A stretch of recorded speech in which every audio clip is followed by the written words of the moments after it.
Welcome back to our YouTube channel. Now, ang topic po natin ay mga Excel formulas na kalimitang ginagamit sa office at saka sa school. So, this is our tutorial. Hope you like it and let's go!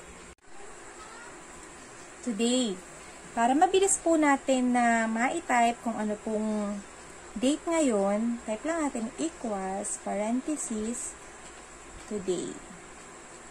Equals, today, open, close, parenthesis. At lalabas na po, yan po ang date po ngayon. Upper or uppercase. Itong formula na to ay ginagamit natin para mabilis nating magawa na yung isang text ay uppercase. So, example natin ito, si T1 Car Park Manial International Airport Authority. So, siguro ito ay Manila. Palitan natin. Manila. Yan. So, gawin natin siyang uppercase. Equals, upper, open parenthesis. Puntahan po natin yung ating babaguhin. Gagawin natin uppercase. Yun. Yung cell na yun. Close parenthesis. Then, enter. So, ito na po siya. Bold natin. Yan. Lowercase. Gagawin naman natin ngayon na lowercase itong text na to. Edit ko lang po ulit. Ito po ay Manila. So, equals lower. Then, open parenthesis. Yung cell na ating gagawin lowercase, close parenthesis, then enter.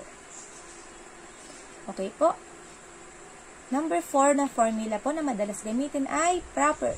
So, gagawin natin siyang proper case kung saan ay yung words na nagsisimula sa malaking letters, then ang susunod ay maliit na letters, then uppercase, then may kasama lowercase. Gawin po natin. Equals proper. Open parenthesis, yung text po ulit. Then close parenthesis, and oops. Mali ang type ko po. Proper. Yan. Yan po ang ating proper case. Then, left. Kung gusto nating kunin yung left side ng digits, halimbawa ito. Yung cell na yan, gusto nating kuhanin ang first 7 digits from the left. So, equals left, open parenthesis, yung ulit ating cell, comma, 7. Then, close parenthesis, enter. So, ito na po yung ating outcome. Yan na yung lumabas. Ngayon naman, right. Gusto nating kuhanin ang first 7 digits mula sa kanan. Equals, right, open parenthesis, yung cell, comma, 7 ulit. Close parenthesis, then enter. Ito naman po ang makuha. Kung makikita ninyo, last 7 digits niya from right, yun nga, ay 396-000. Pero pagka naman left ang tinignan nyo, ay ito naman siya. Next natin, concatenate. Para saan ang concatenate? Meron tayong mga cells na gustong pagsama-samahin. Halimbawa, ito. Star Infrastructure, Barangay Tambo, then 005, ito yung teen. Gusto ko siyang pagsama-samahin na ang maghihiwalay lang sa kanila is slash. So, nagdagdag ako nito. Dito natin ilagay yung formula. Equals, concatenate, open parenthesis, yung first na gusto nating ipagsama, comma, yung maghihiwalay sa kanila, itong slash, then comma ulit, then yung next na cell, Barangay Tambo, comma ulit, tapos, punta ulit tayo sa maghihiwalay sa kanila, yung slash, comma ulit, then, puntahan ulit natin yung pangatlo. So, since yan na yung huli, hindi na natin siya lalagyan ng slash. Doon na tayo sa close parenthesis, then enter. Yan. nagsama-sama na po itong tatlong ito. Yan. Okay. Next. Round. So, ito naman ay sa pag-round off. Halimbawa, ito yung mga examples natin. To 100.25, gusto ko siyang i-round off sa peso. Yung walang putal. So, equals round. Open parenthesis. Ito yung number nating i-round off. Then, 0. Since ayoko ng decimal. Oops. Nagkaroon ng plus. Alisin natin yung plus. Yun. So, ang round off na 100.25 ay 100 pesos. Ngayon din, ang gagawin natin sa next. Equals round ulit tayo. Open parenthesis. Itong cell na to, comma, 0 ulit. Kasi, gusto ko whole number siya. So, makikita po ninyo, nabuo na siya. Ganon din dito sa sunod. Halimbawa, gusto ko naman ay i-round off siya na isa lang yung decimal point. So, equals round. Itong cell na to, comma, 1. So, from 13.56 ay 13.6 na yung round off niya. Ganyan din ang gawin natin dito. Equals round. Open parenthesis, yung cell, comma, 1. Isang decimal point lang. 25.10. Gayon din dito. Equals, round ulit. Open parenthesis, yung cell. Then, kung ilang decimal ulit. 1. Paano kung halimbawa kagaya nito, maraming decimal places? Gusto ko, i-round off siya dun sa 4 decimal place. Equals, round.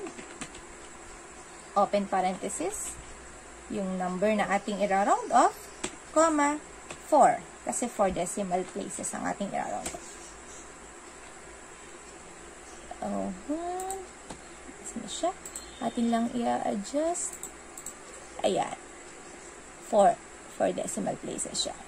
Ito naman, gawin natin siya sa 2 decimal places ang gusto kong i-round sa kanya.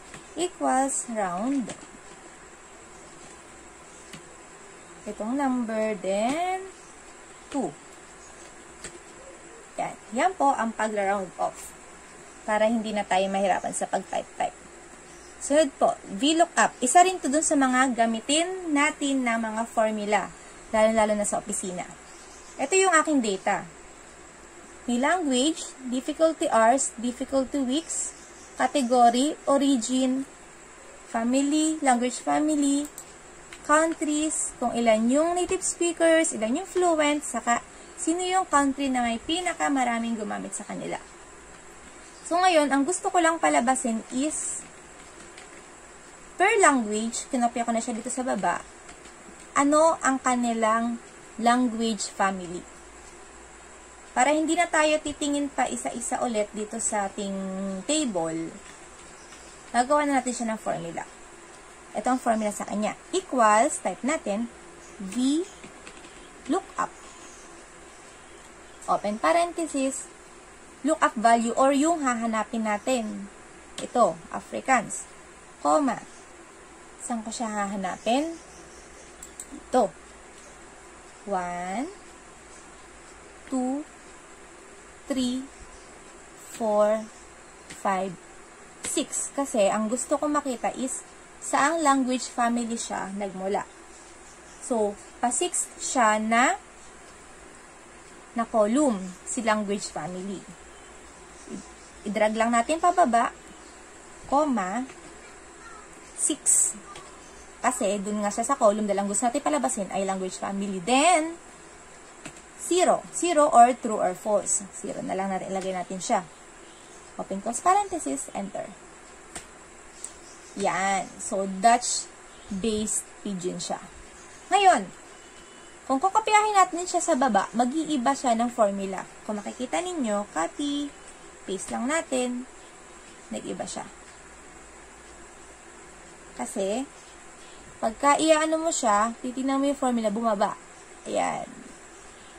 Kaya, para hindi mabago yung range ng data na ating pagkukuhanan, lalagyan mo ngayon siya ng $sign doon sa range. Ang range natin ay itong,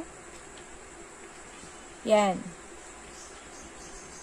C56 hanggang H60. Kasi yun yung data na ating paghahanapan nung lookup value. Sa pagitan ng letter sa kanang number, dun mo siya lalagyan ng $sign. So, lagyan natin ng $sign. $sign ulit. Enter. Pag kinopya mo yung formula sa baba, yan. Hindi na siya gumalaw. Yan. Oh, hindi na siya gumalaw. Tignan natin ito. Yan. Doon pa din siya. Doon pa rin. Halimbawa, ang gusto naman nating palabasin ay number of native speakers. Ito siya. Yan. Itong column na to. Yan. So, gagawa tayo ng formula ulit. Dito na tayo. Equals VLOOKUP. Yung lookup value ulit tayo. Ito yan ang gusto nating hanapin. Ilang African language, ilang tao ang nagsasalita ng Afrikaans? Kasi number of native speakers ang gusto natin palabasin. Yan. Comma. Punta ulit tayo dun sa ating range. 1, 2, 3, 4, 5, 6, 7, 8. Pa-8 na column ang gusto natin palabasin. Tapos comma ulit. 8, then 0. 7.2 million. Okay, very good. Ngayon, ganun uli ang gagawin natin. Lalagyan uli natin ng $sign yung pagitan ng letter at saka ng number para hindi mabago yung range. Hindi ma-adjust. Sa gayon ay accurate ang lalabas natin na sagot. Yan. Ganun din naman sa pagpapalabas ng ibang data. Halimbawa, kung gusto mo origin, or nasabi na natin kanina to, countries, yan, countries, lagawin natin. Equals, VLOOKUP ulit. Then, itong ating cell, lookup value, punta ulit tayo. Hindi pwedeng mawawala itong pinaka-lookup value kasi pag nawala siya dun sa range, hindi lalabas yung sagot. Example, dito natin lagyan. Ang lalabas dyan, ang gusto nga natin palabasin ay countries na nagsasalita nun. Yan. Halimbawa, dito tayo nagsimula. 3, 4, 5, 6. Drag natin. Then 6, 0. Yan. Ang lalabas dyan ay NA. Kasi nga, hindi natin napakita yung hinahanap natin na itong hinahanap nating Afrikaans, hindi siya kasama dito sa ginawa natin ng range. So, uulitin natin. Equals VLOOKUP, open close parenthesis yung cell, comma, lalagyan na ulit natin siya, yung range natin. Dito, mula dito hanggang countries. So, 7. Tama ba? 1, 2, 3, 4, 5, 6, 7. Drag sa baba. 7, 0.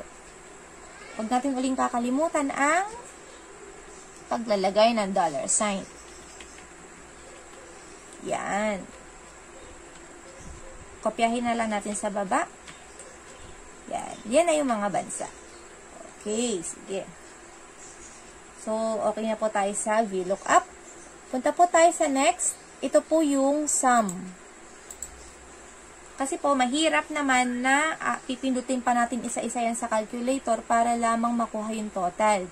May nakalagay dyan, method 1 saka method 2. Ang formula natin sa method 1, i-type natin ang equals sum, open parenthesis, i-highlight natin yung ating ia-add, then close parenthesis, enter.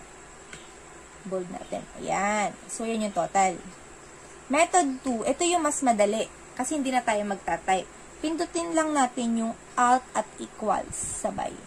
Yun. Alt equals, then enter. Yan ay parehas din ang lalabas na sagot. Hi guys! I'm Glenn! I'm Fiona! And I'm Nata! At yan po ang part 1 ng ating Excel na mga formulas. Hope you enjoy at may matutunan po kayo. See you again in our next videos. Don't forget to like, subscribe, watch our YouTube channel, and don't forget to Subscribe and click that notification bell so you don't miss our latest videos and kulitan! see you. Bye!